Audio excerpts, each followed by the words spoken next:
ಅಮ್ಮ ನಾನು ಬೇಕು.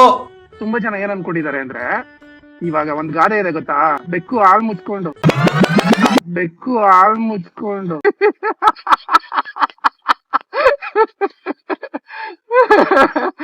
ಸಾರಿ ಏಯ್ ಅವನು ಸ್ವಲ್ಪ ನೀರ್ ಕೊಡ್ಸ್ರೋ, ನಾಲಿಗೆ ಗಂಟ್ಲಿಗೆ ಸಿಕ್ಕಾಕೊಂಡ್ಬಿಟ್ಟೈತೆ.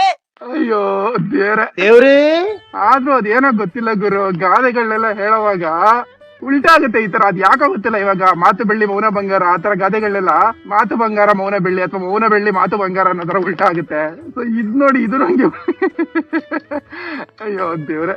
Okay, jokes apart. ತುಂಬಾ ಜನ ಏನ್ ಅನ್ಕೊಂಡಿದ್ದಾರೆ ಅಂದ್ರೆ, ಬೆಕ್ಕು ಕಣ್ಣು ಮುಚ್ಕೊಂಡು ಹಾಲು ಕುಡಿಯುತ್ತೆ. ಬಟ್ ನಿಜವಾಗ್ಲೂ ಬೆಕ್ಕು ಕಣ್ಣು ಮುಚ್ಕೊಂಡು ಹಾಲು ಕುಡಿಯತ್ತಾ? ಗೊತ್ತಿಲ್ಲ. ಅಬ್ಸರ್ವ್ ಮಾಡಿದೀರಾ ನೀವ್ ಯಾವತ್ತಾದ್ರೂ? ನಾನ್ ಅಬ್ಸರ್ವ್ ಮಾಡಿರೋ ಪ್ರಕಾರ ಬೆಕ್ಕು ಕಣ್ಣು ಮುಚ್ಕೊಂಡು ಹಾಲು ಕುಡಿಯಲ್ಲ. ಅದ್ ಯಾವಾಗ ಕಣ್ಣು ಮುಚ್ಚೋದು ಅಂದ್ರೆ, ಹಾಲ್ನ ಹಿಂಗೆ ಲಿಕ್ ಮಾಡುತ್ತಲ್ಲ ನಾಲ್ಗೆಯಿಂದ, ಅವಾಗ ಕೆಲವು ಸಲ ಡ್ರಾಪ್ಸ್ ಹಿಂಗ್ ಹಾರುತ್ತೆ. ಆ ಹಾರೋ ಹಾಲು ಕಣ್ಣಿಗೆ ಬೀಳೋ ಚಾನ್ಸ್ ಇರುತ್ತೆ. ಅವಾಗ ಕಣ್ಣಿಗೆ ಮಿಟಕ್ಸುತ್ತೆ, ಬ್ಲಿಂಕ್ ಮಾಡುತ್ತೆ. ಅಷ್ಟೇ ಬಿಟ್ರೆ ಕಂಪ್ಲೀಟ್ ಆಗಿ ಕಣ್ಣು ಮುಚ್ಕೊಂಡು ಹಾಲು ಕುಡಿಯಲ್ಲ, ನಾನ್ ಅಬ್ಸರ್ವ್ ಮಾಡಿರೋ ಪ್ರಕಾರ. ಬ್ರಾಡ್ಲೆ ಅವರ ಮೊದಲನೇ ಶಿಷ್ಯ. ಸೊ ನೀವ್ ಅಬ್ಸರ್ವ್ ಮಾಡಿದ್ರೆ ಹೇಳಿ, ಕಾಮೆಂಟ್ ಮಾಡಿ. ಬೆಕ್ಕು ಕಣ್ಣು ಮುಚ್ಕೊಂಡು ಹಾಲು ಕುಡಿಯುತ್ತೆ ಅನ್ನೋ ಗಾದೆ ಸತ್ಯನ ಸುಳ್ಳ? ಮಿಕ್ಸ್ ಮಾಡ್ದೆ ಕಾಮೆಂಟ್ ಮಾಡಿ.